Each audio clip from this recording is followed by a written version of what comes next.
મહાત્મા મંદિર ખાતે મુખ્યમંત્રી ભૂપેન્દ્ર પટેલે 4473 ઉમેદવારોને સોંપ્યા નિમણૂક પત્રો. પોતાના કર્તવ્ય પ્રત્યેનો અખંડ સમર્પણ અને ગરીબ કલ્યાણના ભાવ સાથે કાર્ય કરવા મુખ્યમંત્રીએ ઉમેદવારોને કર્યું સૂચન. તો નાયબ મુખ્યમંત્રી હર્ષ સંઘવીએ પોલીસ વિભાગમાં 14,507 જગ્યાઓ માટે ભરતી કરવાની કરી જાહેરાત.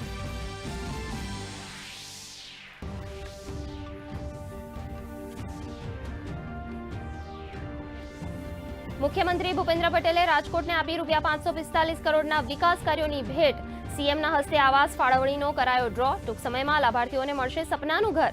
તો પાણીના સુપેરે સંચાલન બદલ આરએમસીને પાઠવ્યા અભિનંદન. દક્ષિણ આફ્રિકામાં પ્રથમ વખત G20 સમિટનું મંચ. સમિટના પ્રથમ સત્રમાં પીએમ મોદીનું સંબોધન. ડ્રગ ટેરર નેક્સસ સામે લડવાની પહેલ કરી રજૂ. સમિટના પહેલા દિવસે G20 જોહાનિસબર્ગ ઘોષણાપત્ર સર્વાનુમતે થયું પસાર.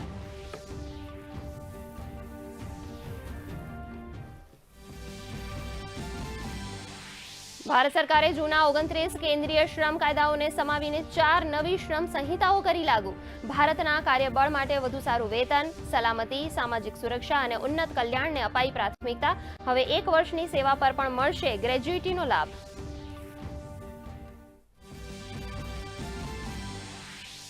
યુક્રેનના રાષ્ટ્રપતિ ઝેલેન્સ્કીનું રાષ્ટ્રને સંબોધન. કહ્યું, યુક્રેન અત્યારે છે ઇતિહાસના સૌથી મુશ્કેલ તબક્કામાં.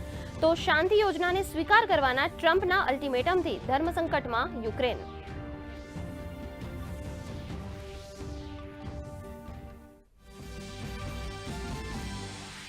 ઓસ્ટ્રેલિયન ઓપન બેડમિન્ટનમાં લક્ષ્ય સેનનો ડંકો. વિશ્વના નંબર 6 ખેલાડીને હરાવી ઓસ્ટ્રેલિયન ઓપનની ફાઇનલમાં કર્યો ધમાકેદાર પ્રવેશ. હવે ખિતાબથી એક કદમ દૂર.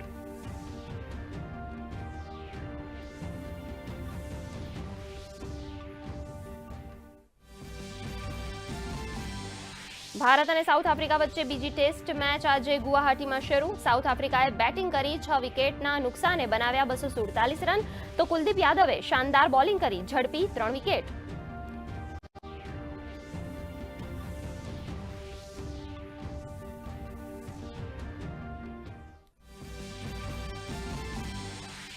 રાજ્યમાં દિવસ દરમિયાન પણ ગરમીમાં નોંધાયો ઘટાડો. શહેરોમાં મહત્તમ તાપમાન 2 ડિગ્રી ઘટ્યું. 10.8 ડિગ્રી સાથે નલિયા રાજ્યનું સૌથી ઠંડુ શહેર. તો દાહોદમાં 12.6 ડિગ્રી અને ડીસામાં નોંધાયું 14.8 ડિગ્રી લઘુત્તમ તાપમાન.